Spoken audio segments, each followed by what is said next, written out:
No último dia 23, aqui na cidade de Boa Vista, os noticiários trouxeram uma manchete que chocou não somente a cidade, mas também todo o Brasil. Um jovem acadêmico de medicina, já perto de terminar o seu curso, foi preso em flagrante por uma operação da Polícia Federal, porque ele estava envolvido em uma quadrilha de exploração de pornografia infantil. Inclusive, ele foi descoberto com muito material pornográfico desse tipo nos seus aparelhos eletrônicos, com bastante dinheiro e outras coisas. É uma coisa extremamente estranha pela idade, não é um menino, pela profissão que ele escolheu.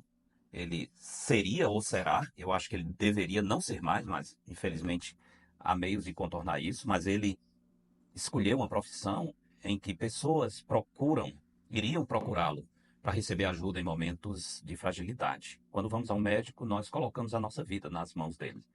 Imagine os valores, o caráter e a perversidade do coração de uma pessoa que tenta explorar sexualmente as crianças.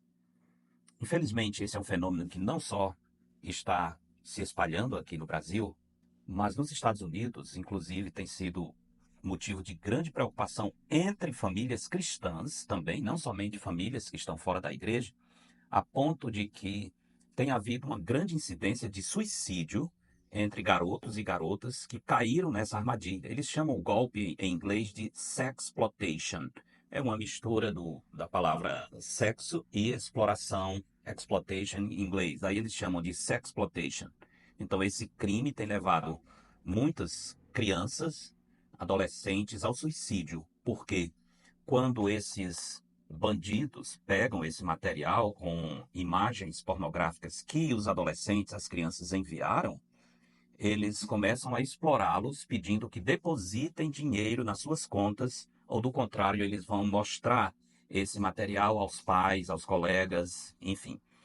Isso tem causado vários suicídios nos Estados Unidos. Imagina só.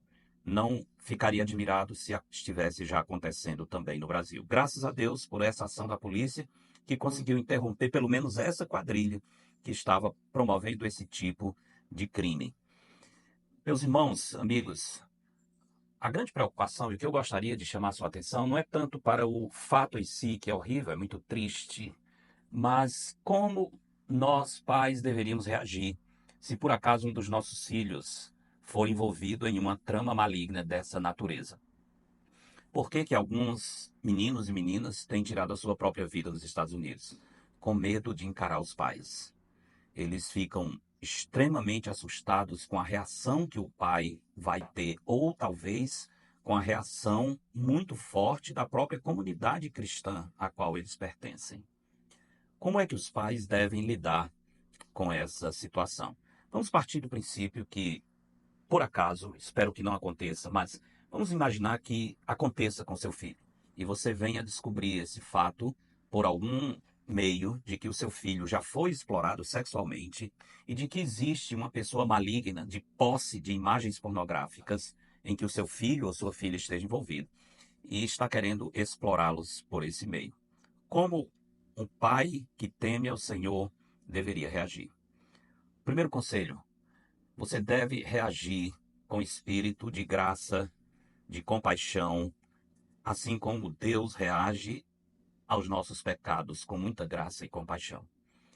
Deixe os seus filhos saberem que você não vai agir com rispidez e violência como um legalista impiedoso, mas que você será capaz de estender a graça de Cristo para o seu filho ou a sua filha, a despeito do pecado que tenha sido cometido, assim como você também é objeto da graça do Senhor Jesus. Então, faça com que esse espírito de graça se estenda para o seu filho ou sua filha, de modo que ele não fique apavorado e talvez pensando em cometer algo muito grave contra si mesmo, com medo da sua reação. Além disso, essa é uma situação em que você pode aproximar-se do seu filho, permitindo que ele fale livremente, independente do que seja a notícia. Crie esse ambiente livre, um ambiente leve, em que, embora Você jamais vai aprovar esse tipo de coisa e nem desculpar, mas você será capaz de ouvi-lo compartilhando todas as coisas. E você será capaz também de fazer a diferença entre a malignidade de um adulto perverso e a ingenuidade também pecaminosa, mas a ingenuidade de uma criança, de um adolescente, que por alguma razão também pecaminosa caiu nessa trama. Então, seja capaz, pai e mãe, de fazer essa diferença.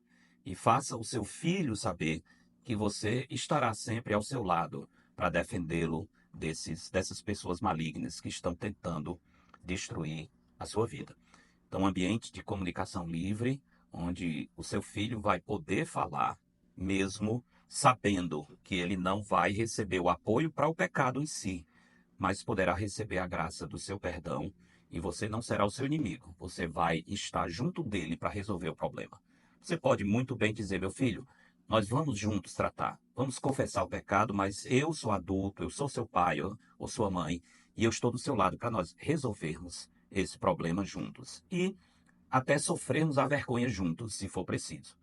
Dessa maneira, você tira do coração do seu filho aquele medo que o está aprisionando, a pessoa que iniciou esse processo perverso de exploração. Talvez uma coisa muito, muito importante é como prevenir. O que você pode fazer com a ajuda de Deus? Se o seu filho ou a sua filha ainda não caiu numa armadilha dessa, isso não significa que não venha a cair. Mas o que a gente pode fazer como pais? Primeiro, devemos estar perto desses meninos e meninas. Devemos acompanhar o que eles estão vendo na internet. Hoje, a perversidade, a pornografia, a malignidade está na ponta dos dedos. Facilmente, o seu filho com o celular, e todos praticamente têm, às vezes até por uma necessidade de segurança, de comunicação, de comodidade na hora de ir para a escola, voltar, enfim. Por causa da insegurança do mundo, o celular também é usado para proteger os nossos filhos. Mas o diabo utiliza também para destruí-los. E os filhos do diabo estão proliferando cada vez mais com as suas invenções. A Bíblia diz que os homens são inventores de males. E eles pegam aquilo que poderia ser uma bênção, inventam males para destruir as pessoas. Diga não para os seus filhos com amor e firmeza. Não é ruim usar essa palavra. Essa é uma palavra que o Senhor Deus usa várias vezes. E, finalmente, eu aconselho que você, pai e mãe, tenha uma boa comunhão na sua igreja. E você traga os seus filhos, ensine para eles que a convivência no meio do povo de Deus, da igreja de Cristo, é o ambiente melhor em que vocês podem estar como famílias.